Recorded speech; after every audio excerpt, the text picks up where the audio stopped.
Welcome to HighScore Throwdown with your host, Joey Hill.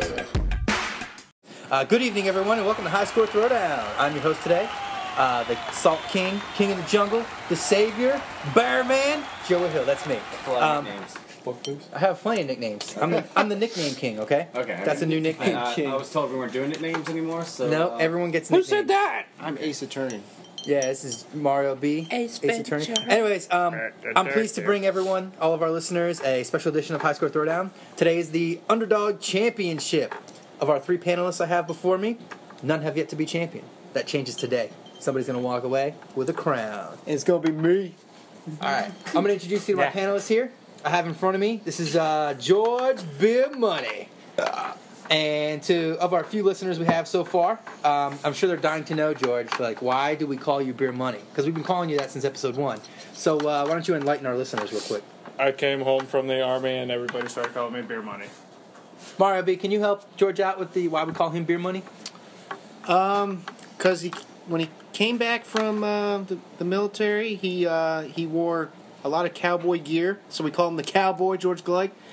And then I watched TNA Wrestling, and there was a wrestler on there named James Storm who was the Cowboy, and he came out to this song that shouted beer and money. So, hence came George Beer Money. And George Beer Money does enjoy himself some beer and some I'm drinking Guinness tonight. It just so happens he likes beer and money. So, All right.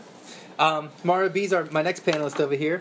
I just want to say there would be no HighScore Throwdown without Mario B. This was his idea. He's the chosen one. All right, and he also does all the editing for the show. He's still gonna lose. I want everyone to take a moment to just give a little appreciation to Mario B. Mario B, you want to say anything? I appreciate you, but I'm still gonna win. Okay, knock it off. My final panelist here on the Underdog panel today is Nick Knoke. He's the youngest of our group by almost a decade. So that's kind of a weird situation. 16-year-old hanging out with a bunch of 24, 25, 26-year-olds. A bunch of pervs. Yeah, no, I wasn't saying it like that. Jeez. I go to church with you. His brother's our main Damie. Anyways, Nick, a lot of our younger listeners are going to be able to relate to you. So how about tell them what it's like to be hanging out with a bunch of 24, 26-year-olds. It's kind of annoying sometimes because they don't understand me. No. So much They're- angst. God, I don't want to be here. Ugh. That sums it up. It's Nick Knoke in a nutshell. No, it's kind of Just weird angst. talking to people my age now because I'm so used to talking to you guys. But it's been okay. There is some things where age comes in where I say something and they don't understand it because they haven't seen it from my perspective. And we're getting old, man. And they bring up a lot of older video games from 64, PS1 era and stuff like that. And I played barely any of those games, so I bring up Call of Duty and Battlefield. Dude, move that way a little bit. All right, well, those are my underdogs today. Hope you guys get in your head, pick one that you like, and stick with them. My fact checker today is Chris Hawk. He's the loudest man in the world. He's the man whose inside voice is his outside voice. I'm really not that loud. Oh, come on, you guys have You're full of watched shit! episodes 1 through 4, okay? Chris Hawk's the loudest one. Yeah. All right, what's up, everybody? I'm the fact checker for today.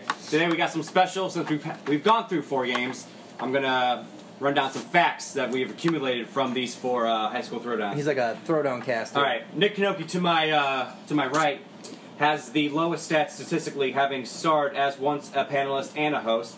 He was the panelist in HighScore Throwdown 3, successfully answered only 1 question. He says he was shafted, but we'll find out tonight if he really is good or bad. And he was host in HighScore Throwdown 4 and Round of Champions. So Nick Knoke is the truest of true underdogs. I was fact checker once, alright? And you are also fact The prodigies, the underdog of the underdogs. To his left is, or right, is George Beer Money. He is he has frequented the panel twice and hosted once. This will be his 3rd time as he was in HighScore Throwdown 1, 2, and now this is the 5th. With a total of 4 answered questions correctly, he has entered the speed round once against Chris Hawk. He did not beat Chris Hawk. That was a tiebreaker. Chris Hogg was just too For the loud. speed Still round. speed round. He's just Still too loud. speed round. Yeah, he was. Tell me about he Mara B. joined my Mara answer. B, he has appeared in one panel only, and that is the very, very first one, and he feels he has been shafted also. Now, this true, will be brother. this will be his second. He has answered 4 questions correctly, making it to the speed round, losing to our host, Joey Hill. I just wanted to go over how we do things, just in case you guys haven't watched Mario's tutorial video or anything like that. So what I'm going to do today is I'm going to ask these panelists a series of 7 questions. They will take turns answering, and they will present their arguments, and I will choose whoever is the most convincing. This is a Joey Hill panel, so I want to see passion, facts, good arguments, and the best man will win.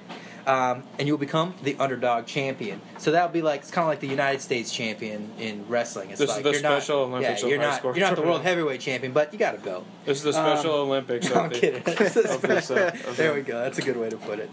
In the event of a tie, at the end of the 7 questions, we will enter a tiebreaker round. Normally, when we do the tiebreaker rounds, we do a speed round. But today, Joey Hill's host, and this is the Underdog Championship. It's a special HighScore Throwdown. So we might be doing something a little bit different. But I'll get to that when I get to that. treat! All right. In the immortal words of Optimus Prime, let's roll out. All right, question number 1. That was amazing. Oh, that was beautiful. That was beautiful. He's immortal. Okay. I'm crying here. Question number 1.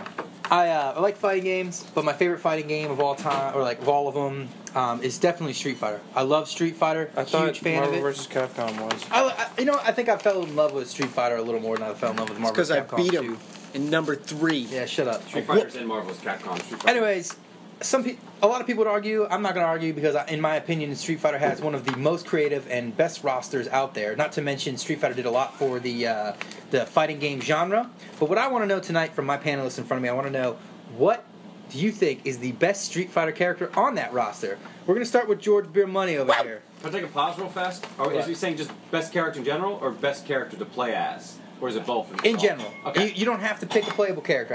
I think the playable characters are the most in-depth, but let's just hear these arguments. Let's All go. right, my answer.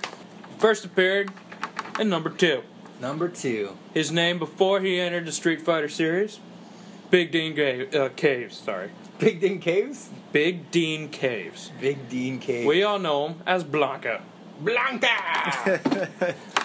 Alright, why is Blanca the best? Because first of all, he's green. He's like a troll thing. He's got orange hair, and I think it was down X. I might need a fact check on that. Down X, and he's shocking people. I think you just mash X and he does it. It's either X or Or down that's the more X. recent game. Completely annoying. It's really annoying. Guaranteed win. But all those Spam characters... it. Spam it. All Spam those it. characters No, have spam it. a Hey, X George. spam. I remember a movie called The Perfect Score. Everybody remember that movie? Was it? No. The Perfect Score, where they steal like the SAT scores. Oh, Whenever is they that... get in college? what's his name's in that? I forget the name of the... Tom Green? Yeah, I think Tom Green's in it. No? I don't remember. Fact check. Is That's Tom stealing Green in The Harvard. Perfect Score? Who cares? Anyways, there was a line in that movie where they said the guy's talking about what he wants to do after high school, and he says, when I was a kid, I loved playing this game called Street Fighter, and I really love this character Blanca. And the girl says, so you want to design video games? He says, no, I want to be Blanca. Anyways, George, got anything to add to that? Not right now. No, Not Tom right now? Green is not in. Not right- All right, not so at this Blanca, moment. mashing X, doing that electrical stealing stuff. Harvard. I like it. Tom Green is not in. Perfect Score. You might be thinking of Chris Evans, Brian Greenberg, Leonardo Nam, Matthew Lillard. Well, this isn't... Yeah, it's not movie. This isn't- That's movies, so that's irrelevant to the point. So All right, go on. Film the cuffs. Mario B, who do you think is the best Street Fighter character? That's easy, and I'm gonna say Guile. Guile. Sonic Boom! My personal favorite. Well, he's not my favorite. Everybody knows my favorite Dan. Okay, but I'm gonna say Why Guile. didn't you pick Dan then? Because Dan, I don't think is the best. The best, I believe, is Guile. I mean, his hairdo is just, it's like memorable. Like everybody, if you play one of the got, rest, like, like the the flattest SmackDown flat versus tops Raw ever. games, that hairdo's in the games, and everybody makes Guile. Why? Because the hairdo's there. I mean, if it's you have easy. that hairdo, Nick, is the hairdo in Saints Row when you make a person? Is the Guile hair in that? I'm not entirely sure. I don't know, It's that, but- like ridiculous. I know what it is. Okay. It's mostly I in. feel like it is. I feel like it is. It's mostly in a bunch of character You creators. can fact check that. That move he does, Sonic Boom.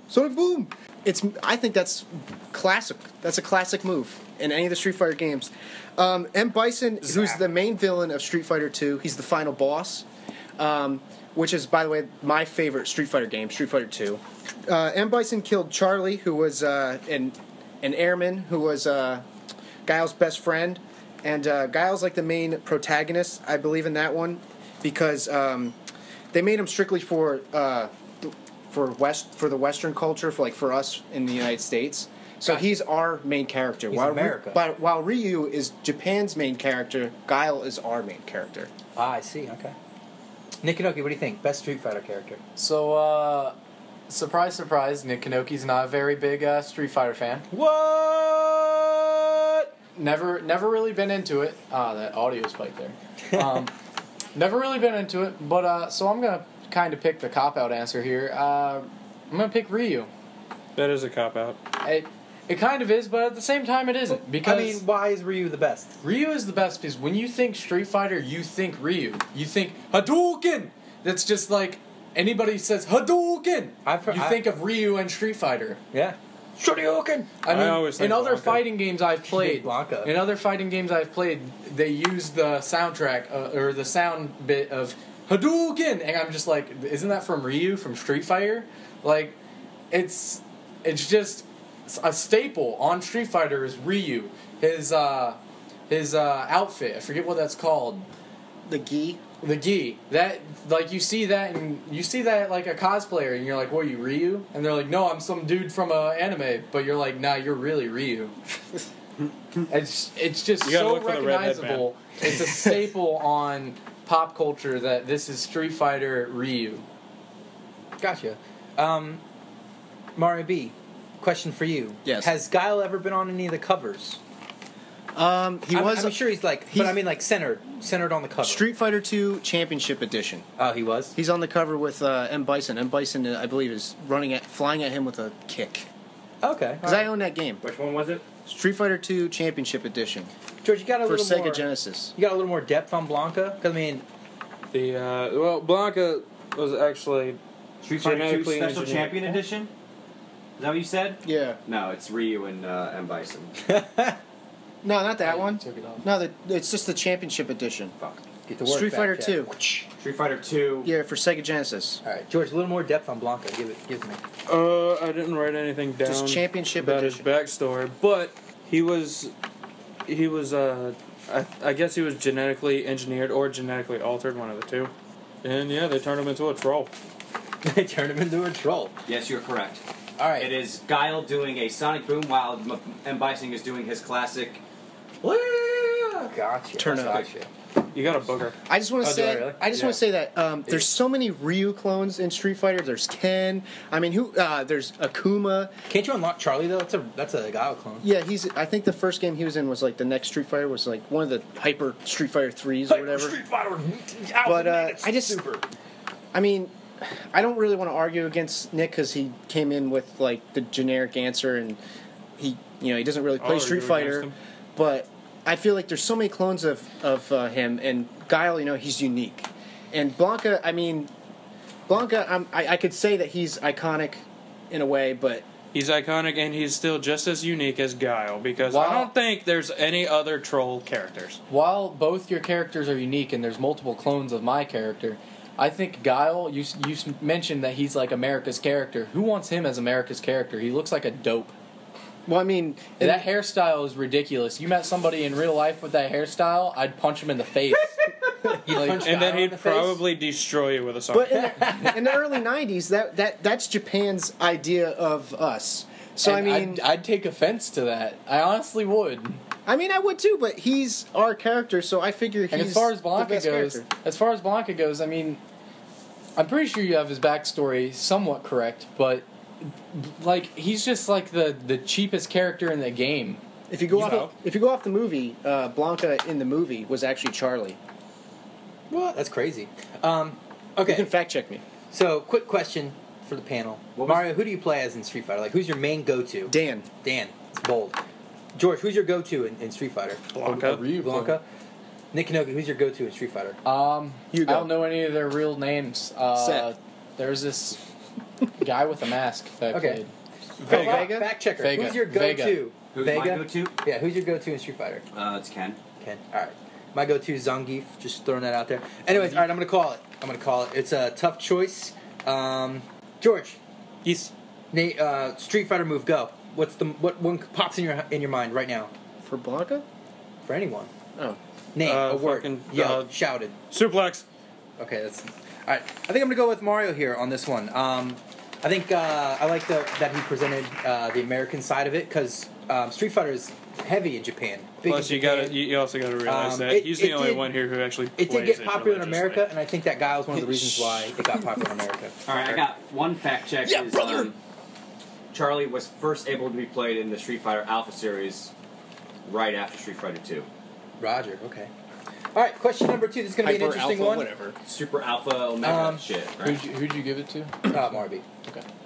All right. Question number 2. So we all remember the Sega Genesis. Do we? I do. That was Except my maybe first Nick. one. Mario, you remember the Sega Genesis? I do. I played I still Aladdin own on it. the I Sega own 2 of them. Genesis. A couple people remember the 8-bit, Sega Saturn. 16-bit. A couple people remember the Sega Saturn. And I think I maybe still own it. debatably fewer people remember the Sega Dreamcast. I still. I own that remember one it. too. I love I that have one. a- That was the one where Spawn Battle Arena was. Yeah. Yeah. I think Sega Saturn was the first Right. one to be dedicated only to discs. It was Yeah. the first system to do that. And Sega Saturn was one of the first ones to be online. Sega hasn't made a console in a long time. If Sega could make another console, should they? And if they should, sell me that console. I'm going to start with Mario B. You know, I think if they were going to make another console and they could, I would say yes. And this is what I believe they should do. I think it should play all the classic Sega games, like the important ones, like Sega Genesis, Sega Saturn, and Sega Dreamcast games. I think it should be like a built-in like flashback system, like it plays all 3 of those.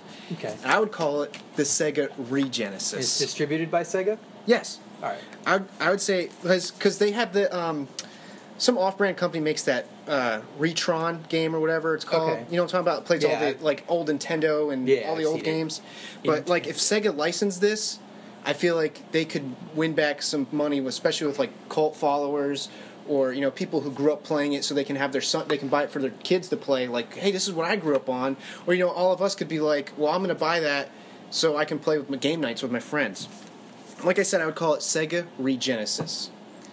And you can even open up servers so people can play Phantasy Star Online again or Quake 3 Arena. I would also say, like, even try to get independent developers, like, give them a chance if they can, like, if the software allows them, to even make more games to play on this system. That's my answer. Okay. Let's see. Nick Knoke, what do you think? Should Sega make a system? And if they should, sell it to me. I honestly don't think they should make a system, and I'll tell you why. To me, I played a little bit of the Sega Genesis when I was smaller. Not many memories of it. The Sega systems weren't bad, but they've become such a staple in Nintendo game that they're almost Nintendo now. There's so many. I find very few Sega games that are just Sega, and more Nintendo Sega team ups than anything. He's like half those Mario sports games, like Mario Sega Tennis. Sonic is even in Smash Brothers. Like Sega and Nintendo are basically sister companies now. I think Sega should just keep to be successful as a company in this Shark Tank that we call game businesses. They should just stay. They should just stay a part of Nintendo, helping out Nintendo, and being published by Nintendo. So essentially what you're saying is like Sega should be absorbed by Nintendo. Basically, yes. Okay. George, what do you think? I think I hate yes or no questions on these things. I mean, we have to do at least one. No, we don't. Okay, Yeah, I wanted tagging to in. do one. All right. I'm not talking nobody. Okay. George, just give me your argument. Let's go. Let's do it. I'm gonna say no. Sega should stay dead. Just because. Would you say that Sega's dead, though? They're still Not- making games. No, I mean, yeah. that is true, but they also sell those games to either Nintendo, Xbox, PlayStation, whichever. So they should keep doing that? I think they should keep doing that. Okay. I think that Sonic should still be a part of Super Smash Brothers, just because. Oh yeah, I mean, there's other developers involved in that. The only thing is, I really wish they would give him other moves other than spinning and jumping. And where's Buff Knuckles? Come on. DLC. So Mario says they should make a console, and it should play what's like be all about Sega. Sega Genesis, Saturn, Should they do and new Dreamcast. games on that system, Well, Mario? that's what I'm saying. Like, if you give like independent developers like how back in the '80s when people made games on the Mac or the computer when they first made games so like kind that. of like indie stuff. I Yeah, guess. give them a chance to Indie make developers. like old platformers and stuff like that on this new one. It'd be like a little flashback, you know what I mean? And I think that if they do it and they make money off of it, even partner with Nintendo to make this, and if they make money off of it, you know, maybe make like a handheld, like a Sega handheld. So it'd be a handheld console. Yeah, Like the a game like the Game Gear, but Okay. maybe a little better. I mean, I don't even see. The thing about it is the console that tried to come up and be a new console. The No, the AO or the Ouya or whatever. yeah. Oh, yeah. I think That was like console- apps games though. That console blew. Nobody Yeah. wanted it. It was supposed to be for the people who wanted to mod games and stuff on consoles. Yeah, but those were like app games. It blew. Nobody wanted that. Nobody wants a I mean, new I'm sure system. some people bought it. Nobody I wants. think that the only legacy Sega has left behind was Sonic. I honestly do not remember any other kind of game that came from Sega. Can you imagine being able to play Sonic 2, Sonic and Knuckles, I can. Those are- Sonic Adventures on the same system? People It's called the Xbox 360. on what? They have- yeah, they- you could play Sonic 1, 2, 3, and they made a 4. But can you play Sonic Adventures on the 360? They have a Sonic. They have a whole Sonic. Yeah, pack that's on the Nintendo on GameCube. the Xbox 360 arcade. But that's not like going back and reliving this on the old console. This is Why like would those I old. wanna It's like a do that? flashback. It's like all Why three. would I want to buy a new console to do that when I could simply just buy the old games on the new consoles? Or you could just download it on the PC. That too. Why would you want to play those games on the PC? Those games weren't made for the PC. You Those could games were made for the console. I mean, look how innovative Sega was. I mean, it took like the Super Exactly. Nintendo and it improved on it. It was the first to have discs, and then it went to the Dreamcast and was the first to have online. I Okay, think they it have a was ahead chance to of be its- innovative again. It was ahead of its game in the past, but now it Unless can't get ahead of Sega- its game. Unless Sega can come out with a thing that you set in the middle of an empty room and it projects your game around you and you yourself are the controller, they should just stop. George, if I plugged in my Sega Genesis right now George, and I why was didn't like, you let's sell play a that to game. me as the system? You could have sold that to me as the Sega system. Yeah, but it would have been Is shut that down. Who would even- buy that? Yeah, I would seriously. buy that. That's so much money. Okay, that's $1,500. I'm still buying it. I'm rich. I don't care. George, if I plugged in, I'm not rich, but rich people will buy that. if I plugged in a system, George, and I was like, let's play, would you play the old Sega system with me? Like I'd Ghost play and the old Ghouls or- Sega No? system. No, I because- wouldn't- Would you? I'd play the old Sega system. Well, that's what this is. This is a flashback to all Okay, those but old games. why would I pay more money? Like, you're talking about like $200, $300 to buy a new system of a bunch of old systems I can go run to the local game store and pay $20 for. Thrift shop. But why would people Exactly, But, thrift shop. but why would people buy that Retron thing to play all those old Nintendo games then? Shit, it was 99 cents. I haven't heard of it since before this argument. Like, You just should look this it up. argument now. No, it's pretty popular. What is that? It's like the Retron or something like that. The RE. Yeah, a lot of. I see him like at. They're like video game heaven and Yeah. cool stuff and like Oh, local the game hipster shops like that. All right. I see what Well, you're talking about. I got some fact checks. sure. Fact check. Hit All right, me. here we go. I'm gonna call it after you fact check. All right. I'm just saying, your notes. system okay. is just rehashing old stuff that I can already do. I can Hipster do that style. on myself with paying less money. Yeah, but this would offer a chance to like Oh, okay, plug okay. into a new TV. You said the last system was made a long, long time ago. In August 6, 2005, Sega came out with its own console directly just for Japan. So I see. Okay. So, I mean, that's still a decade ago. yeah. So, all right, I'm gonna call it. I think I'm gonna give it to Nick here. I don't think people will want much of a new Sega system. I'm with Mario a little bit in the fact that I would personally buy it, but I think that me and Mario would be like the only two people in Virginia Beach buying this system. Yep. You'd have to sell to people my age, and people your age would buy that up. But Yeah, especially if you reopen frankly it, servers for the reason why Dreamcast I'm not games? picking Mario on this is because he didn't talk a lot about new stuff, and that's what's going to keep the system going. Is you're going to need new material, new games. If they're just rehashing old games, then Nick's right. They're just you can buy that on Which is 360. exactly why I can didn't buy say that anything that about Tron virtual whatever reality. thing. Yeah, and George, you could have taken this if you had pitched me that system where there's no. It's But just at a the same box. time, you still need new material. There's no new material that's coming. That's You're gonna. gonna have plenty Well, that's of what I was material in saying. your Let box these there. independent developers, I mean, these HoloLens. no takes names, care of develop that. new You don't even games need to on the buy a old box with software. HoloLens. You never know what could come of it. Like these app games that you're buying on your phones. If you could do that, because the Dreamcast was online. If you reopen a server for it to be online, you can download these independent games on it. Yeah, Sega is now one of the biggest third-party developers out there right now. Yeah. On a side note, I have my co-host here. This is John Knoke. This is the smartest man in the world. This is the champion of champions, undefeated over here. Okay. That's right, 2-0. Yep. 2-0. You got to retire I now. win one more time and retire. Oh, he's going 3-0. Beat Mario's League of Legends record.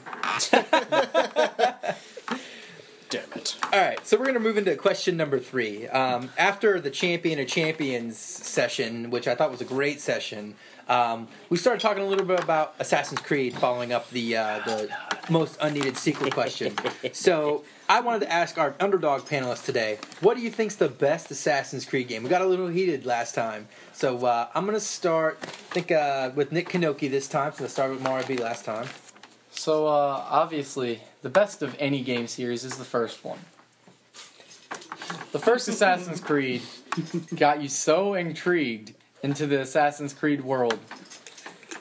I don't know about you guys, but when I first played that Assassin's Creed game, Jonathan bought it, he played the shit out of it, and I was like, I want to play the shit out of this game. I started playing it, we both got to the end, we saw the little Easter eggs of the next coming games in the blood.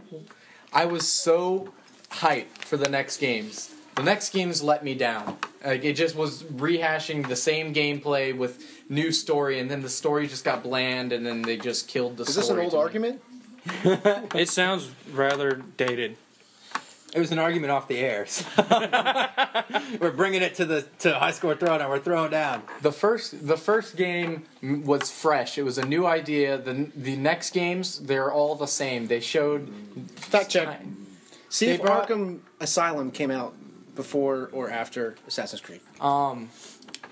The first Assassin's Creed brought fresh new ideas. The second game, they used the same gameplay, same styles. They just brought in new weapons, and then in Brotherhood, I think they brought in the idea of having your own assassin's guild and managing that. But that wasn't that great. Other games have done that idea better since, so it pales in comparison. Okay. George, what do you think? We'll go to the fact check, and then we'll go to George. First Assassin's Creed game came out November 13th, 2007, while Batman Arkham Asylum came out 2009, Okay. August 25th. All right, George, best My turn Assassin's already? Creed game. Best one, Assassin's Creed 4, Black Flag. The pirate one? The pirate one. Treasure Island. George, sell it to me, because Nick says it's awful. All right, well, there's some people who are a lot like me who don't have the best of luck with stealth.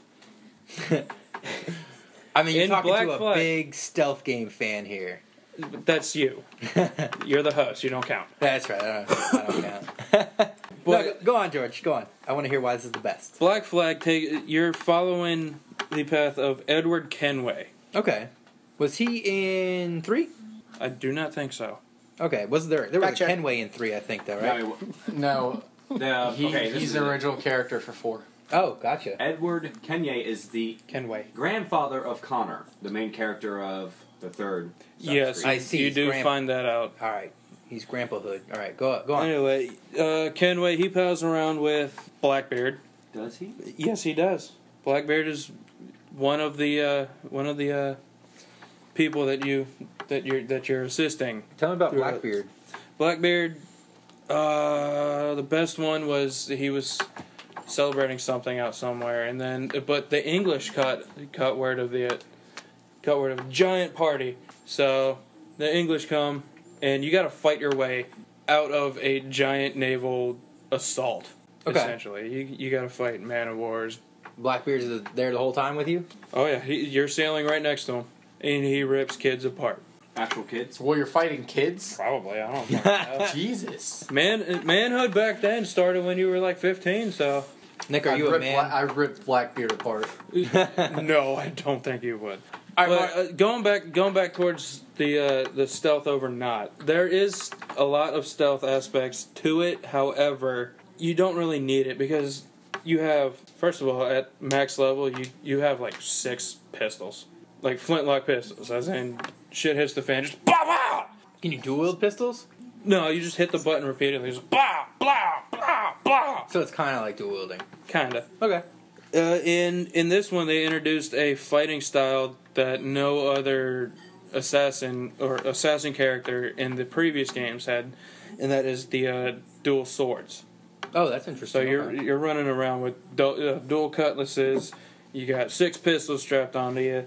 You get grenades. You get a blowgun. The rope dart makes an appearance. You can shoot somebody with a blowgun. They'll go berserk and start killing all of their people. Okay, all right. Or you can hit them with another one and they just go to sleep. Sounds like some cool features. Mario B, what do you think is the best Assassin's Creed game? Assassin's Creed Brotherhood. I'm joking. Oh, okay. I'm joking. About to say. I was gonna say If you pitch it good. it's got to be really good. I mean, you got John Knoke right here, so it's going to be tough. We all love the story of Ezio, right? Yeah, my it's all God. about Ezio. He's Wait, actually we're highest not rated talking about the favorite. host's counter arguments, okay? Mario B, what? Assassin's Creed 3. 3, okay, all right. Not only you can That play, ain't much not better. only can you play as one ancestor, you play as 2 ancestors. What? Beginning of the game, you play as a British Templar, and then to the second half of the game, you play as the main protagonist, who is Connor. You know, who you were talking about earlier. Is the first one where you can dual wield weapons. It also is the first to do the ship missions, on the naval ship missions, which I think was so popular for that game, they made Black Flag. Also, you could do parkour in the wilderness. I could go climb a goddamn tree if I wanted to, okay? When you were a kid and you don't run around playing swords, didn't you just want to jump in a tree and then jump out and tackle your friend? I wanted to do I that. actually could. Yeah, right? Yeah. Yeah, I did it. That was what's cool. You're like, I'm up here. I feel legit. Tree parkour. And then, it had ranged weapons like pistols and rifles and stuff. It also had weather synced into it, which I thought was cool. If it was on the Wii U, you can play the game on the Wii U gamepad, which I thought is awesome. It had online too, like Brotherhood and the other one, Revelations, greatest games of all time. Shittiest. I believe it. Yeah, it improved stealth. It improved on stealth, and that's what it says. And it improved on. So wait, did you actually play the this parkour? game? No, but I haven't played. Wait! I have an argument for this. I haven't played an Assassin's Creed game, but when I was researching games for this on my Wii U, I bought the downloadable version for my Wii U after reading this game. That's how much I wanted to play it. Did you even look at Pirates or Black Flag? Look at Black Flag. No, there's why? no This game was Exactly. the first one to do ship missions. If it wasn't for this Who game, cares? you wouldn't have Black Flag. Okay. No purpose to Black Flag because Assassin's Creed is all about stealth and assassinating your victim. Yeah, still you get can do that in a Assassin's tree. Creed. And Black You can hide in bushes. And Black do and the Black same Flag, here. it's all about You hide shooting in your. What do you hide in your hay? victim In with the first one, cannons. that's it. You are sorely mistaken if you think that's all it's about. Assassin's Creed. You have a tomahawk. That's so cool. Without the first one, You could wouldn't- kill somebody and steal their battle axe. Without the first one, you wouldn't have these games. And in every Assassin's Creed, you can kill somebody and pick up That is their the weapon. cop-out argument. Yeah. This game improved on that game. Every game after that improved on that one game. The stories might not have been as good, The same but can the be said about Black gameplay Flag. was better. Same could be said about Black Flag. Every to your, Assassin's Creed to me was Yeah, but about if it wasn't for immersion. this game, Every with the ship Assassin's missions, Creed people for have me wanted- was about have wanted immersion. Was Black who? Flag. No, Black Flag. I'm telling you, Black Flag. Sure, okay. Assassin's Creed 3. it also had Of DLC. course- hold on, dude. Okay, hold on. I'm sorry. Go ahead, Almost, Trey. almost all the Assassin's Creeds had DLC. Just saying. Yeah, they all had DLC. They also, sure, Assassin's Creed 3 pioneered the ship combat. Black Flag perfected it. Because Not- Assassin's not Creed only- about ship combat. It's about assassinating your victim, not ramming them with a ship and blowing them up. This was helping America. This What you live in right now, boy. This still has even. What are you trying to say? George, I don't even know because I know I'm gonna get. You said that. I'm sorry. You said that Assassin's Creed 4. I haven't played 4. I didn't get much through number 3. I fully completed number 1. George, how did 4 improve on what was already established? Okay, the stealth game that was already there, so yeah, you get the same aspects of everything. What it improved on? It improved on the ship missions, where not only are But didn't the ship missions already exist? No, actually, in Assassin's Creed 3, you didn't even have to touch your boat. Yeah, you did. I played enough through Assassin's Creed 3 where there's a story mission where you have to go on the boat and come back. You don't have to return to your boat, but you at least have to go on it and do one mission on your boat. There's only one mission there, though. George and There's Mario, more, it's just they're optional. You talk about ship combat in the 3rd and 4th one. Yeah. Were you able to swim in the 3rd and 4th no. one? Yes. You couldn't swim. If you fell in the water, you were You done? can swim in the third one. You could? Oh, you could? Yeah. You can You swim. know that if you played it. swim. I in played the boat first one. level, okay? That's all I played. Can you swim in the At my first uncle's. one? See, I don't recall much water in the first one at all. There were some. I If you could personally even remember you like- falling it. They start you back where you were. Because you didn't need to go in it. Oh, okay. Why'd you need to I go know you're in in the Middle East, so you dealt with a lot of desert-y stuff. Nick, onto the first one, a lot of people complained that it was very, very repetitive, and that kind of held it back. I mean, that's kind of like, would you say it's repetitive from your experience? In a way, it's repetitive because almost every mission is kind of go kill this target. But it's always different areas of the map. It's always a new area, a new element of stealth you have to face. And that, to me, is what Assassin's Creed is about. Silently killing your victim and making sure that there is no traces behind. Also, Assassin's Creed, the first one, has, I think, the best story. You start out with all the things. It's a preview of what you're going to have at the end of the game. All your tools, all your weapons for assassination. You get them taken away because you get framed for disgrace. So then you have to build back your reputation in the Assassin's Guild. Well, the Creed. You have to build back your reputation, and you have to get all your items back and given back to you and awarded back to you to rebuild your name. And then you discover there's a bigger plot. There's a bigger thing behind it. Your own Grand Master is working to dominate the world, which is what you're trying to stop. But in the first one, when you lose health, don't you have to actually get like health packs? Like you have to get like a health potion or something? Was that annoying at all? No, I don't think you had to get health packs. I think you No. started doing good again. No, you. Well, because when I was looking your at this health- one, I think in all the 'Cause in- Assassin's Creed, you either spiral down All of or them- you are wildly successful. well, in this one, I know it said it was the first to. When I was researching it, it was the first to use the where it just came back after time. Okay, all right. Mara, tell me about the story of Assassin's Creed 3, and then George, you tell me afterwards. It's based on the American Revolution. Okay. You play as the British guy, Hathan Kenway. He's the I knew British there was another Templar. Kenway. You know, Edward was the he first. sleeps with the Native American woman who pops out comes Connor, and he has some So- kind of weird. So he makes love to Pocahontas? I have Oh, a- baby! Yeah. I have a fact check, by the way. You said you play as Kenway for the first half of the game. You only play as him for a few You only missions. play him through the tutorial version. Yeah, or basically tutorial tutorial. How of the many game. how many It's missions like- are there? Like 3. It's like three to five. Well, how many somewhere missions in throughout the whole game? All right. A lot. hell of a lot more than 3. I'm going to make a decision pretty soon. When we were talking about this argument before, somebody mentioned that Desmond's story arc ends in 3. Yep. Is that true? He dies in 3. Spoilers, you know. He dies in 3. Should have probably said spoilers before. So it's the that. perfect closing game for his story. Then It's a closing game for his story, but is he in the second one? then they drag it out and go to the crap of Black Flag. He is not in How did Black Flag innovate without Desmond? past Desmond. You're basically recruited into out of the Animus. You are recruited into the same group of people who were helping Desmond in the first 3 games. So you're playing a new human character in modern times. Yes, you do not see that person though, because everything out of the Abstergo or out of the Animus, you're in first person. Abstergo is the company that you're wandering around.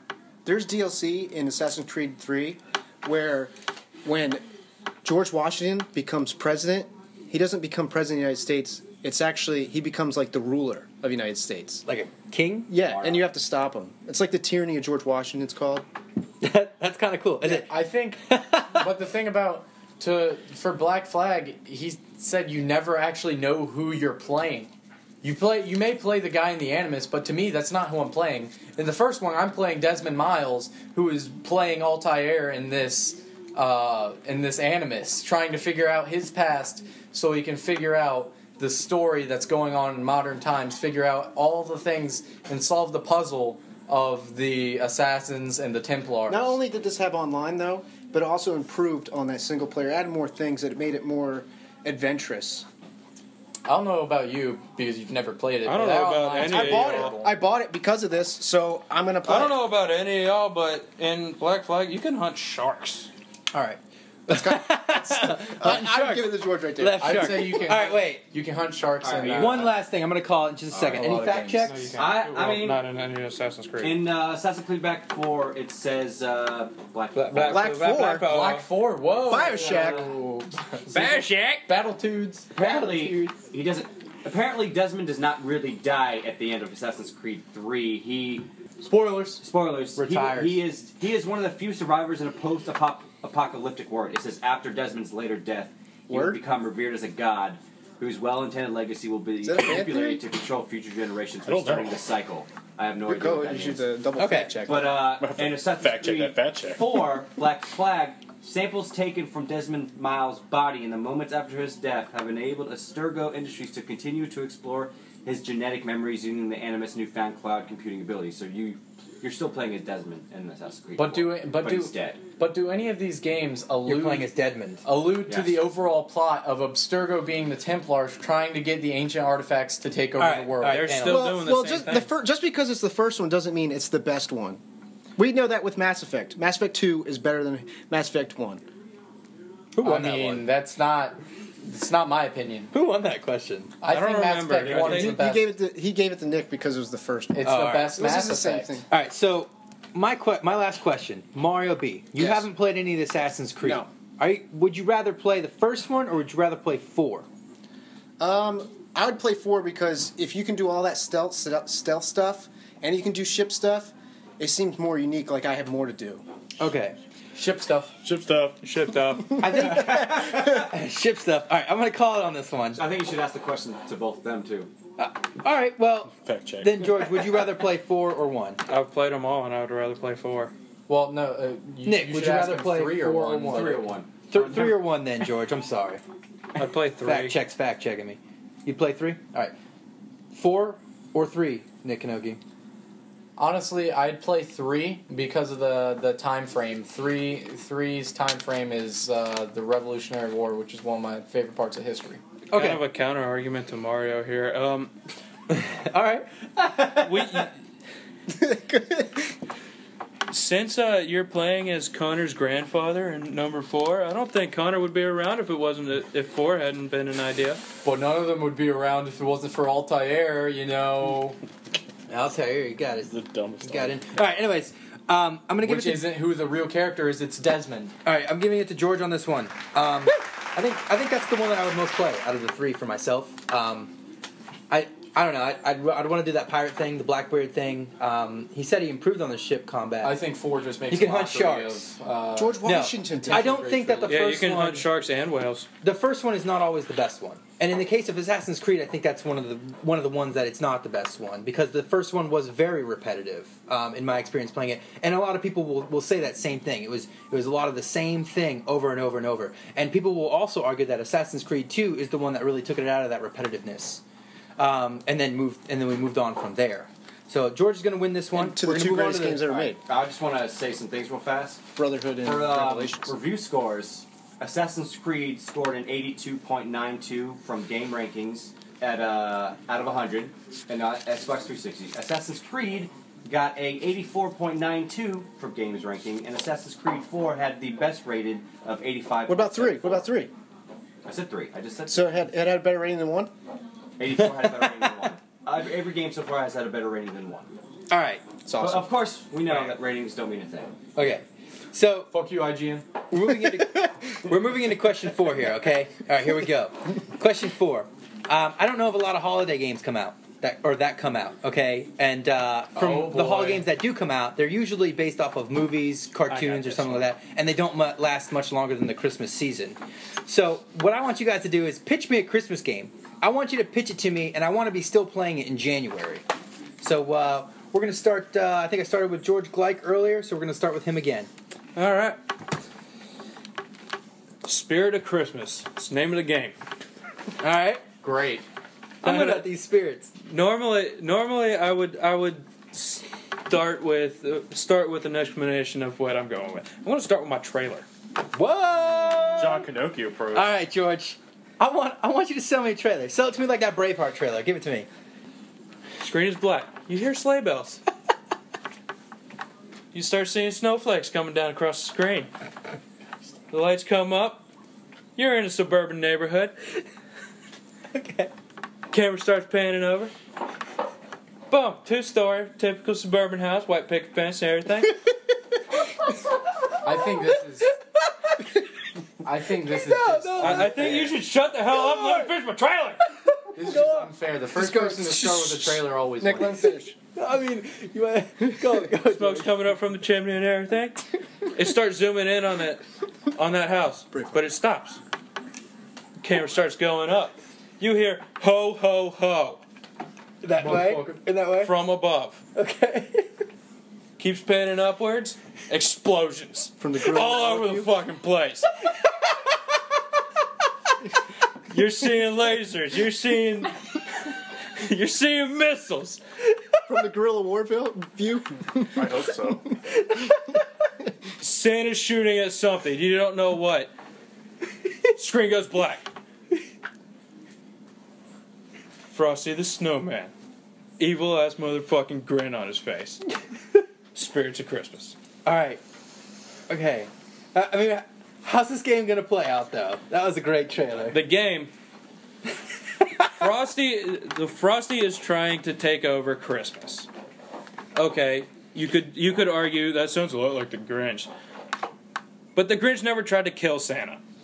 He's gonna murder Santa. He's trying to murder Santa. What's the rating on this game, George? M. All right. M-rated Christmas game. What did you call this game? Spirits of Christmas. Okay. Not only is So it's not Frosty selling a to part of kids. this, Frosty is trying to take over Christmas. All right. He has made an alliance with the other spirits of Christmas, the pagan ones. In other words, the Russian Santa, the Scottish Santa, screw it, the Norwegian Santa. All of them. Okay. They're all pissed because the Catholic Santa has gotten all the attention. All right. So the goal is you're fighting through the hordes of all these people. Obviously, all the aforementioned spirits. Jack Frost can make an appearance. They're all throwing their little legions. You got to fight them as a boss. You got to fight your way. I'm playing as Santa? You're playing as Santa. Like Roger. Okay, that's the best. You got to fight through all these hordes, all the while trying to deliver all the presents on time. Oh, okay. All right. Mario B, pitch me a Christmas game. My Christmas game is called Christmas Nights. Okay? What? Yeah, here's the story. Nights with a K or just N? No, really. I actually would like to know. Is it Knights with a K? Yes. Okay. Here's the story, okay? Kids stop believing in Santa. Because of this, Santa goes mad. Then he kidnaps all the kids on Christmas Eve. So, Sounds like an Adult Swim the main game. character with his 2 friends have to go on a rescue mission to save all the kids that were captured. And the characters' names are Nick Snow, Hermie Tree, and Peg Dixon. Peg Dixon's a girl, by the way. They both will do. All 3 of them will be different moves. It's like picture like Psychonauts mixed with like the Lego game, kind of. Like, okay. You can switch in and out. Oh, gotcha. So they're going to travel as a group. Yes. All right. Can you play with your friends? It's multiplayer. They can play as either Hermie Tree or the other person, and you guys can switch or whatever. There's going to be other characters that you get later on, like Larry Cornelius. He's the Axeman. Do you remember from Red the Rudolph Nose Red? Rudolph the Red-Nosed Reindeer. Boom! That's it. No, it's Red the That's what I Rudolph said. Nose. Wait, That's what I Battletoads? said. What was the other one? Bioshack. Red the Rudolph Nose. Yeah, that's his name. And so you find him along the way. He joins your crew, and then you fight the abominable snowman. Then you beat him. He joins your crew. You find out his name is Yeti Thompson. Yeti Thompson. Then when you Hectic Yeti. you have to travel through Played with him on the Island of Misfit Toys too. That's going to be a level. On that level, I plan on I have this idea where the Yeti Thompson dies, and then Larry Cornelius, the axe guy, the mountain climber, he gets lost. What's this game rated? 17. So, like T? Or Teen, M? yeah, teen. We'll go with teen. Well, it's 17 is M. That's for 17 movies. is M? That's for movies. But So, Marby, is it rated M or is it rated T? teen. Okay. I mean, it's dark, but it's not going to be bloody or gory. I think the ESRB will make the final ruling on that. But Larry Cornelius, he I don't know. They're pretty lax with their he gets ratings stuck nowadays. somewhere, They aren't. and you have to. He's like, "Go on without me." So you leave him behind. Boom! Guess who he becomes? He's the new abominable snowman. What? Yeah. So then you get there. You save all the kids. You defeat Santa. And then Santa's like, in his final breath, he's like, I was wrong. Blah blah. I need you to be the new Santa Claus. And then Nick Snow becomes Saint Nick. He's the new Santa Claus. And then Peg Dixon, your chick companion, she's gonna be the new Mrs. Claus. Nick Knoke, pitch me a Christmas game. So, for my Christmas game, I decided to go with a pretty fun idea. Just popped in my head one day. It's called Jimmy the Light Bulb. Jimmy the Light Bulb. Yeah. Like a Christmas light bulb, right? Yeah, like a Christmas All light right. bulb. I'm going to start with the John Knoke approach, pitching the trailer. All right? I like the trailer. So, the screen's black. You just see one light bulb flicker, one Christmas light bulb flicker, then all of them flicker, and you see a tree. They're all on a tree. You see one light falls to the bottom of the tree, but it's still lit. It's still lit. Then you see the star on the top of the tree go out. You're wondering what's going on. This tree's moving on its own. You see the light bulb start moving. Then it flashes inward. You see a Rayman style character where he's got no arms, but he's got hands and feet. And you see Jimmy the light bulb. He's got hands and feet and What? no arms.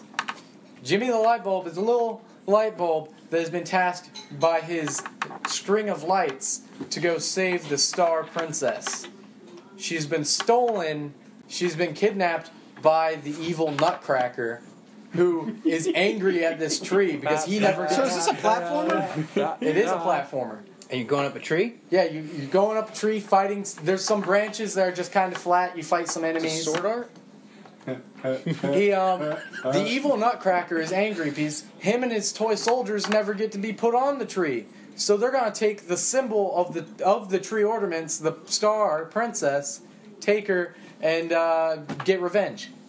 So you're traveling through fighting the toy soldiers of the Nutcracker. You're also fighting some light bulbs that are angry because they're put out, they've blown out, and nobody's replaced them. So they're angry. They're angry, and so you've got to fight and avoid those. And you've got to reach the top. You face some toy soldier bosses. One's in like a toy tank.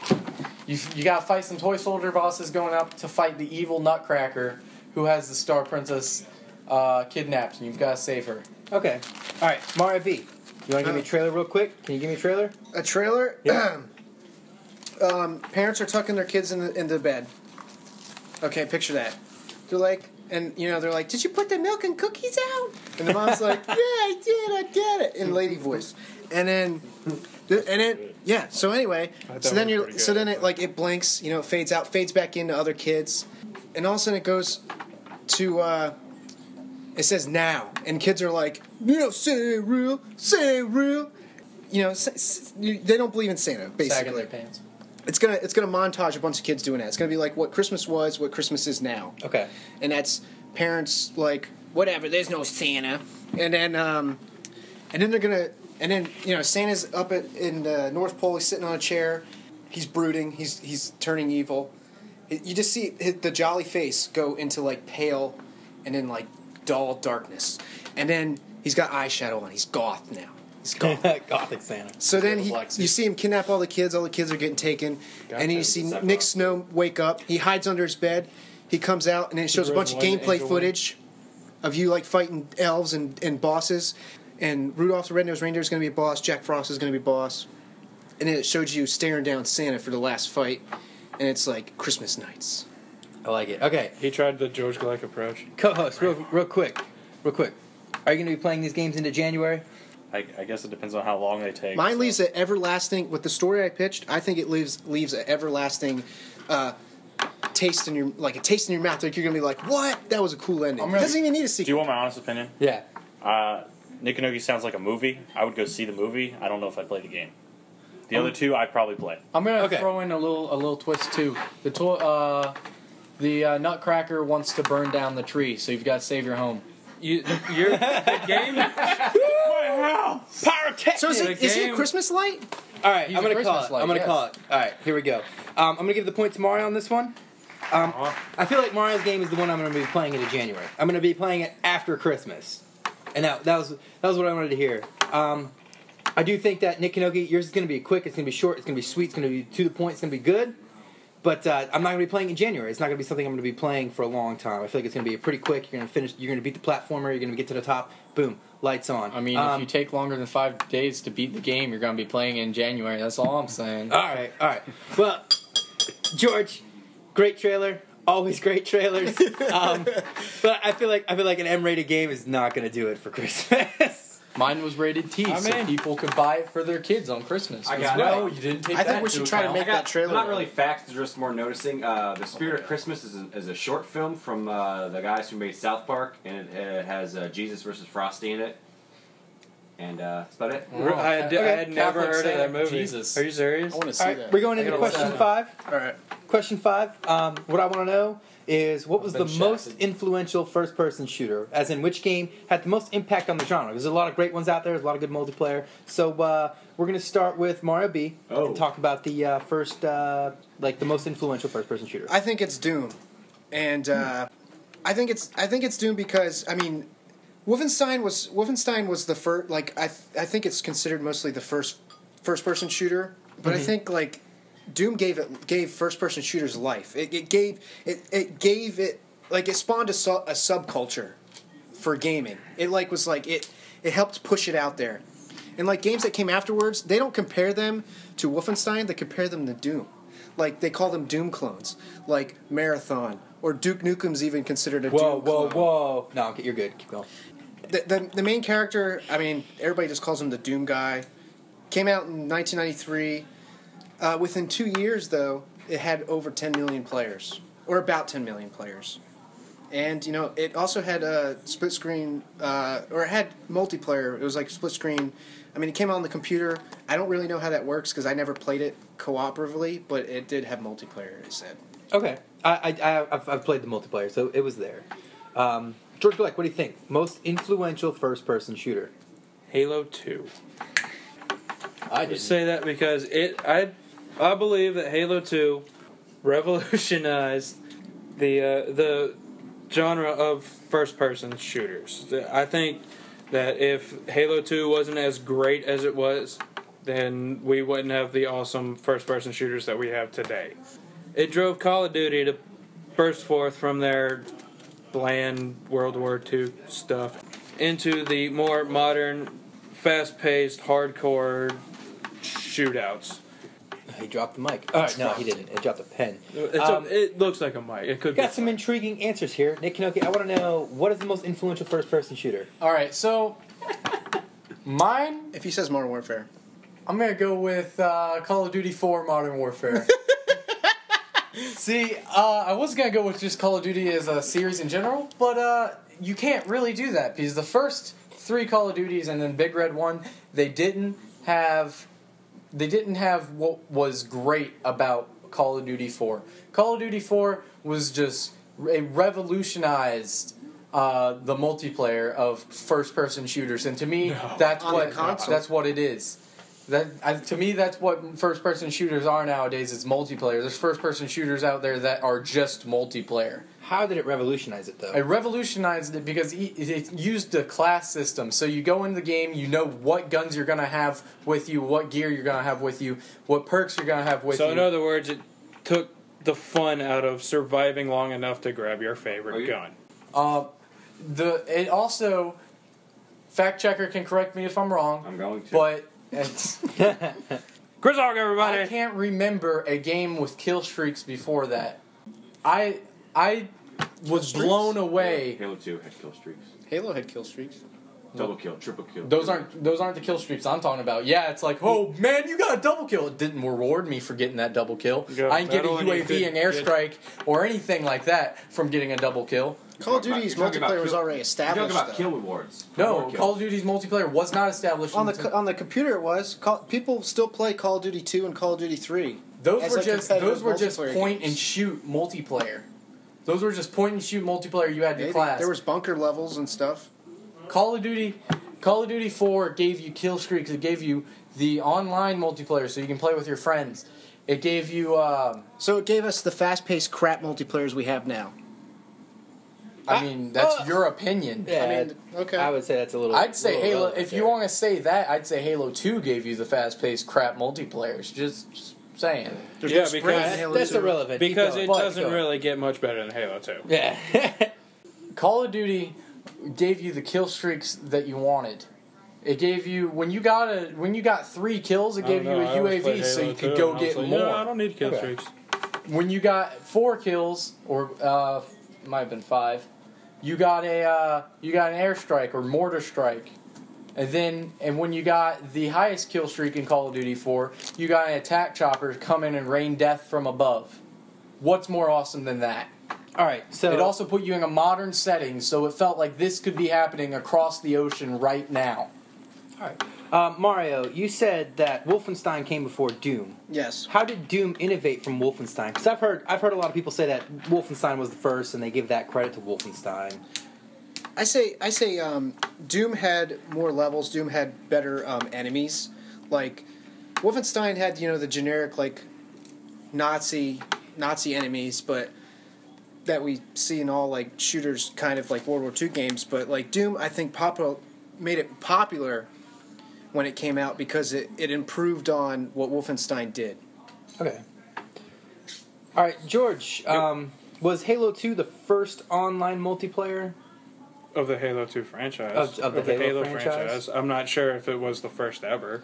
No, I know it wasn't the for Doom had I know. Yeah. it, but like I guess Halo? I think Halo 1 had multiplayer on the computer. Did Halo 1 Yeah. come out on the computer? Yeah, that was before on Halo PC 2? though. Let's find out.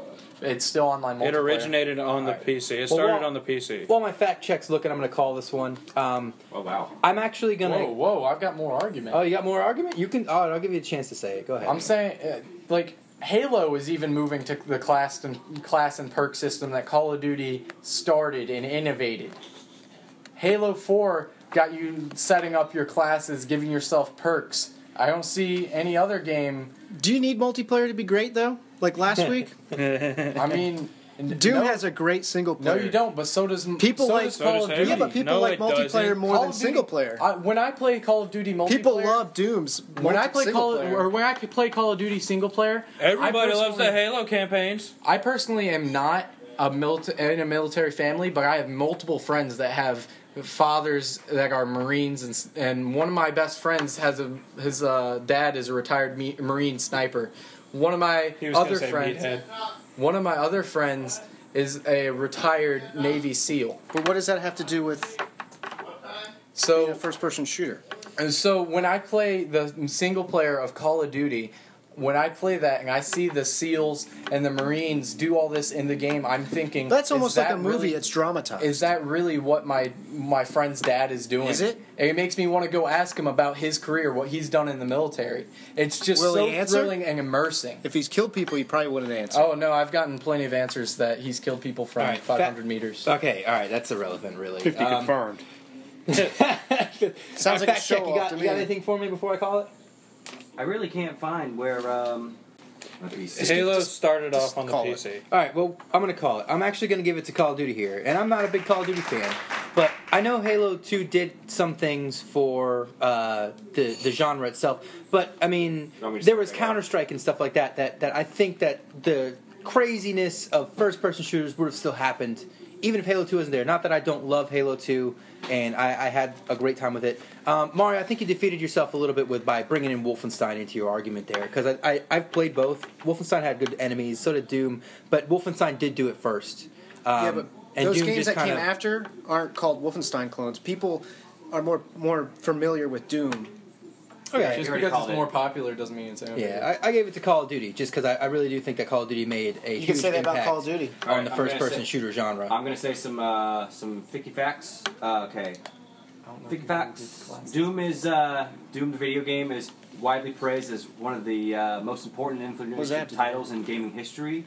Halo 2, which I think George could have added on, was that it had innovative matchmaking technology and was one of the turning points in the gaming industry during the 2000s. And Call of Duty 4 has kill streaks. All right. So I want to know, we all love the Xbox 360. There's a lot of great games on the Xbox 360, but I want to know the bad games. So give me the worst Xbox 360 game. We're going to start with Nick on this one. I'm going to go with Two Worlds. This game was so bad that I played it without buying it. I just decided to borrow this game, kind of, and I played it for about 30 minutes. I started the game, turned around, started walking one direction, immediately got killed by a bear that I couldn't even hardly harm. And then, after I reloaded my save, I walked over to a cave.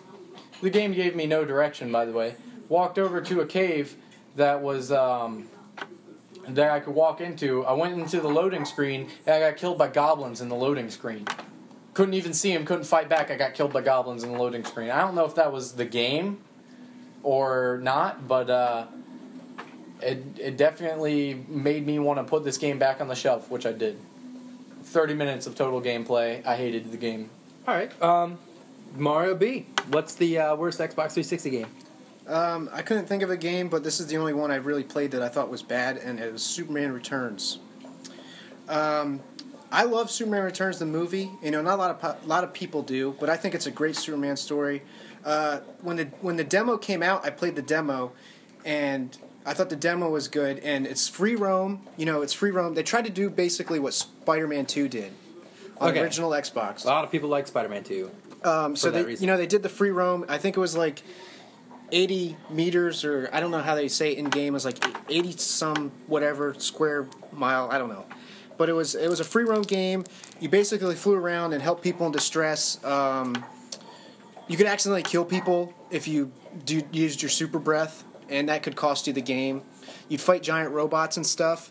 And this was just the demo alone. Then I bought the game because of the demo. I was like, oh, this is cool. I get to fly around as Superman. I was like, the demo's kind of boring. I get the game. The game's just like the demo. It's just flying around, fighting giant robots constantly over and over. I mean, the game, there was no detail in the buildings, the cars, the people. There was no detail. It was just a bunch of lonky crap. I mean, there was boss fights in it and stuff. I think it had a story. I think somehow you find out Lex Luthor's Lex Luthor's the main villain, classic Superman story. You fight Bizarro and stuff like that, but the gameplay alone and the way the graphics were so undetailed for a 360 game at that time, it was crap. So far, both these games suck. Yeah, I've played both of them. Yeah, I played Two Worlds. I didn't play Superman Returns, but it's really that bad. I've heard a lot of stories about it. George Gleick, tell me what is the worst Xbox 360 game? I say Sonic Unleashed. Why Sonic Unleashed? I have a cousin that loves that game, and he wanted me to play it so bad. But that's your cousin. I honestly didn't play it. I pulled up a list on the interwebs. But the thing that popped out to me, this was number 3 on the list that I looked at. Come on, my biggest argument for that, I'm probably going to lose this, is Sonic does not have to be a werewolf. Was he a werewolf? He mutated? I kind of wanted him to be a werewolf. I'm not going to lie, George, my cousins love that game. And they played it again and again and again and again. They played it a lot. And I watched them. But they're kids. They love that game. I lost the Transformers argument in the same manner. I'm not gonna lie. I think I'm gonna call it. Do you guys want to say anything before I make my call? No. I really can't argue against Two Worlds being a terrible game other than I played it for 30 minutes and then put it back on the shelf because that was about it. Like, I played it that much. Mario, were there a lot of... Was it very glitchy? Was it... I wouldn't say it was... I mean...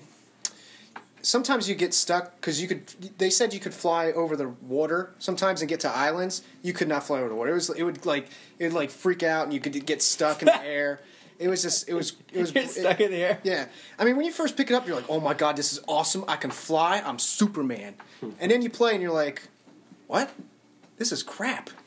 Okay, all right. It's a really really hard call because Two Worlds is really bad. Yeah. And so is Superman Returns. But I think I'm going to give it to Two Worlds on this one. I've played Two Worlds. They just drop you in the game.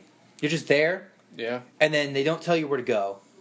They'll tell you a story, you turn around and get mauled by a bear. How's the second one, though? Because they made a second one. I guess so. The first one was so bad, I was like, are they really making a second one? Like, they have enough money to make the second one? Have you played the second one? No.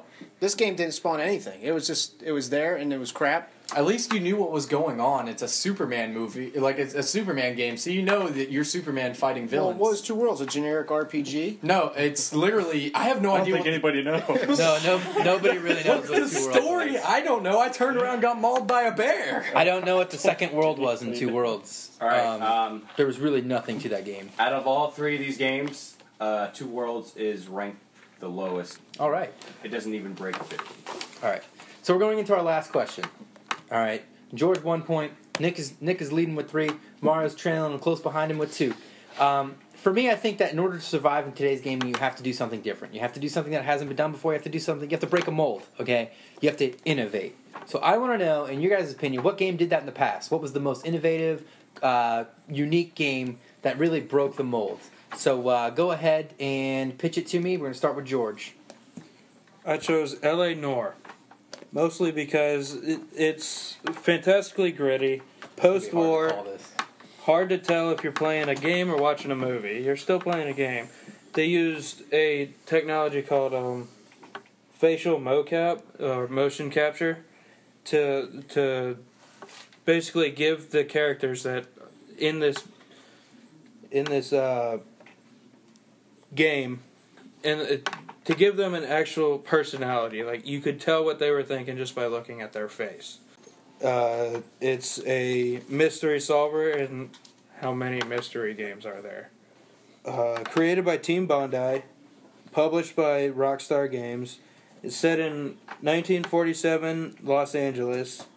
Gave players an open-ended challenge to solve a series of murder mysteries, playing as Cole Phelps, who was thrown into the city during a time where it was basically drowning on its own success.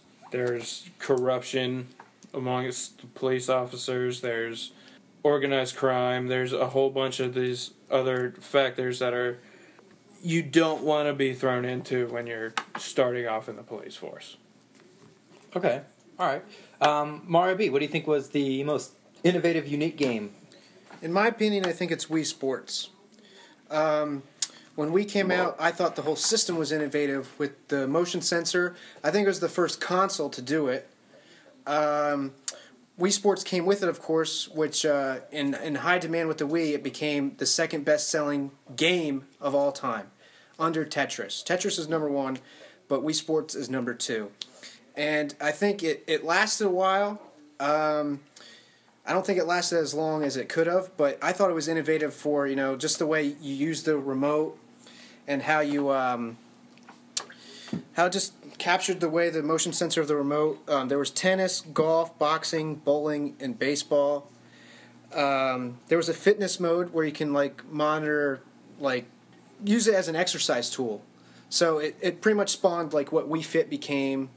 I just think that's the most innovative game of all time right now. All right. Nick Knoke, what's your innovative game? My most innovative game is Rocksmith. For me, Guitar Hero and Rock Band, those were fun games. They're pretty fun. You could play instruments and stuff. Well, the mock instruments, But Rocksmith really throws it in that you can play your own guitar that you have hanging up on your wall or sitting on your floor, wherever you keep your electric guitar, and plug it into your Xbox and play songs that are popular. You could play Rise Against songs. You could play Rush songs. There's plenty of downloadable songs too, and they teach you how to actually play the guitar and play the song. They've got just the songs if you want to just play the songs and learn how to play them. They've got the teaching you how to play the guitar properly, different techniques you can use to play the songs better. It teaches you generally everything about playing the guitar. And even if that's not what you want to do, you don't want to learn the guitar, it's fun because you can rack up the difficulty on each song to make each song play at its full speed. Maybe you want to try to play the song faster. You can slow down the song so you can learn it better, or just enjoy the song. It's just overall, I think, an innovative game because you're actually plugging in a piece of hardware into a Can you play with the console. controller? Your controller actually helps you control the amp. So Okay, but so you're saying you can only play this game with a guitar or Yes. a bass. How much is that? it was, I believe, How much is a guitar? How much is a bass? when the game came out, you can fact An check me. It may have been. It may a have, starter Epiphone is like $200. Okay. No, you can buy a starter guitar for $100. $200 if you want to buy the amp and all that. How but much is you the don't game? need- How much is the game? The game is $60? $60, yes. Wii Sports came with a console that was as much as that guitar. Not only that, it can get people up off their butts, which it did, to play these games and to actually maybe I don't know get them about you, but involved into exercising. to play a Could you sell guitar. blisters while doing that? To play a guitar. To play a guitar properly, you have to stand up to play it. Yeah. So that's getting off your butts. Moving a guitar and playing a guitar, if you're playing a song you really love, you're going to get into it. Yeah. And you start sweating. But I've done it playing personally. guitar isn't for everybody. I wouldn't say that Rocksmith would be more influential than the first Guitar Hero that It's not- pioneered rhythm games where your It's not controller about is being influential, it's about being innovative. There's a difference here. Okay, with the whole rhythm, music, whatever, your controller's a guitar. I can see it being it is an innovative thing. I'm not going to lie. Guitar But Hero it's still expensive. did it first. It's expensive, and guitar's not for everybody. Wii Sports, everybody plays games, but everybody likes, and there's a lot of people out there who like sports. This, combined them, and I think it was a great combination. I think everybody listens to music. I mean, everybody listens to music, but not everybody plays Yeah, it. you haven't met my mom. It wasn't Rocksmith. It's mostly focused around rock music. It's not all rock music, and it's all genres of rock. Okay, So but it's- I'm not gonna get my hip hop or my dubstep or my pop stuff. You won't. I'm not- You can't Can I- play dubstep on the guitar? Yeah. That's why you get DJ Hero. I'm just saying, like You won't be able to. You won't be able to do that. But Okay, if alright. you can make your own amp distortion in Rocksmith, so you can distort your guitar Alright, that's- however you want. That's It pretty can, cool. You can make your I'm pretty guitar sure go. Rocksmith was more geared towards musicians. airplane noise. I think Rocksmith might have been geared more towards musicians and helping them better themselves, or aspiring musicians and what have you. That's just me.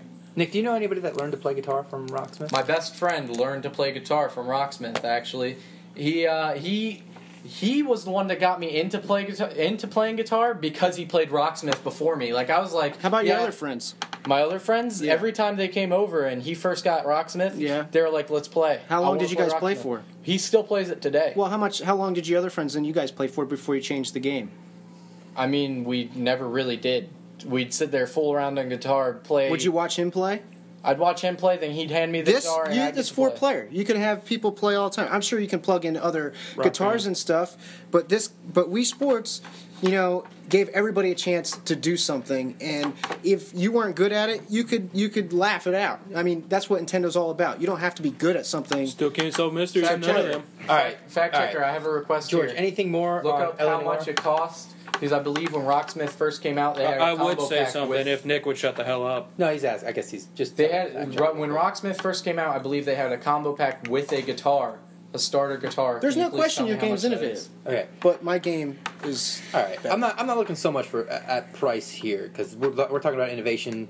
And if innovation is good enough, then you're gonna buy it. Anything more on L.A. Noire, George? Name me a couple games that you actually go through solving mysteries on. I'm sure there are mystery solving games. I mean, Batman games and stuff like that. That aren't bad. Name a movie that I A game can be innovative, but that game. price alone can turn people away. All right. It's so far. Amazon is based upon availability, Yeah, so it's to not me, good. so All right. If you can't find that, I don't believe it was more than $200. it was $200. It All was $200. Okay. I'm going to call it. It's a really, really, really difficult choice here. I think Rocksmith it did improve upon and take those guitar games to the next level. I think that Wii Sports did something brand spanking new. It did that motion sensing. I think it did more for video games with the Kinect and the PlayStation camera that's out now. Oh yeah, those are obvious. Rocksmith In just PlayStation 2, Rocksmith just took play games Guitar with? Hero and Rock Band's ideas, and it made it. It made it real. More real, yeah, more real. But this did more to video games. That's what he was calling it. That did more to I'm calling it. musicians. I'm giving it to L.A. Noire. Yay! The arguments on both sides From behind! are great, but I think L.A. Noire, it really was an innovative game. George didn't really present it as well, but it did innovate. It did something a lot of other games didn't do. I've been shafted again. Nick, you're winning. I'm winning currently, Yeah, but you're- on that how are you question, shafted? me and Mario just got shafted. Just saying. We'll go watch L.A. Confidential, which is the plot to L.A. Noire. I just watched that movie the other day. Right? It's like the same thing. So, all right. So we have a two-way tie between Mario and George, and Nick is in the lead. So, underdog championship. Give me the best underdog. There's no need to fear. Underdog is here. You know, I don't really think underdog was ever an underdog. I think he was pretty much like a superhero all the way up. Mario, give me an underdog in a video game. Come Well, on. he's still named Underdog. In a video game, Yeah. I'm gonna say your character from Grand Theft Auto 4. I'm gonna say I'm actually gonna go with the character from Dishonored. he's Russian. He's not Okay, from George, you're America. changing your answer. Mario's going to get a point. He's going to 'Cause- tie it up with Nick. We're going to go into the tiebreaker round. All right, welcome to the Joey Hill tiebreaker round. The way this is going to work is we're going to, usually in HighScore Throwdown, the judge asks the questions, the panelists answer the questions. We're going to switch it up a little bit. We're going to play a modified version of 20 questions here. Yeah. So I'm going to think of a game for each of you. You're each going to get a game, okay? And you're going to take turns asking questions about what the game is. Whoever guesses their game in the least amount of questions becomes the champion today. If we both guess it in like 10 questions, then we'll go into a speed round. So this is we're gonna get rolling. Also, just a little tip when you're thinking about this, try and narrow down what game it is: genre, time period, stuff like that, characters and their characteristics, gameplay. All right, so we'll start with Mario. Ask me a question. Is it a fighter? No. Nick Knoke. Did it come out in the last 10 years? Yes.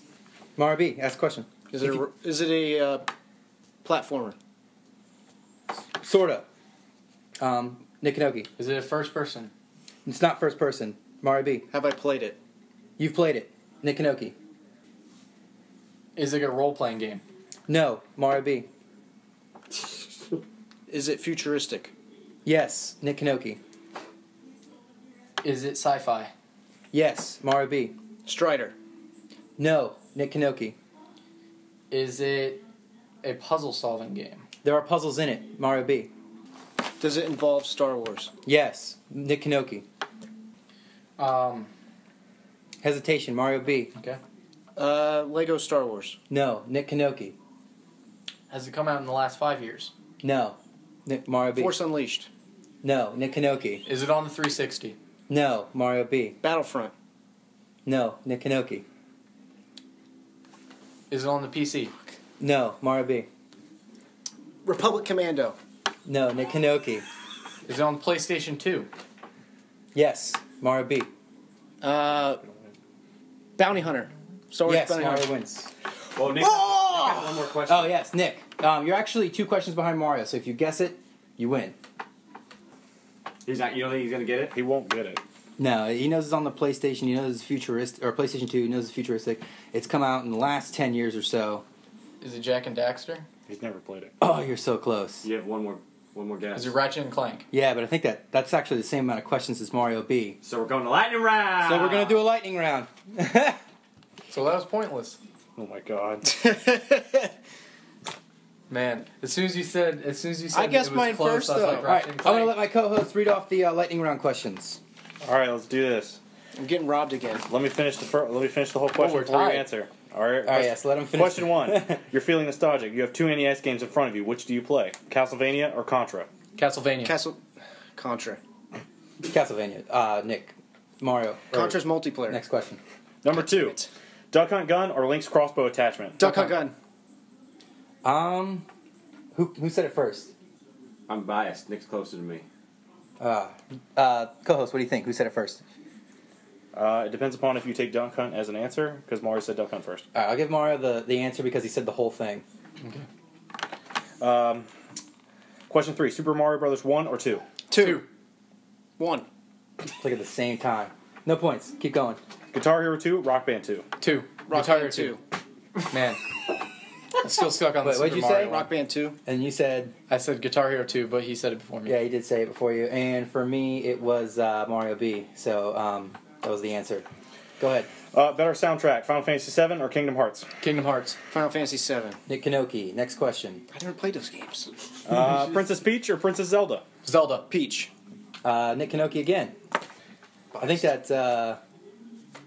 I just pick an answer, and if whoever says it first... So what are they, tied? I don't know. I have the answers pre-selected. Are they tied or is it over? I think Nick Knoke's up by 2, so even if Mario gets the next one. But you can ask it anyways, just for fun. My last question is the best. Nico, your cousin! Want to go A, bowling, or B, get drunk? Get drunk. Bowling. Bowling is the answer. That was bowling. Nick Knoke's our underdog champion. I thought I was going to blow it. All right. It was a good game, George and Mario. Fuck you. I was robbed again.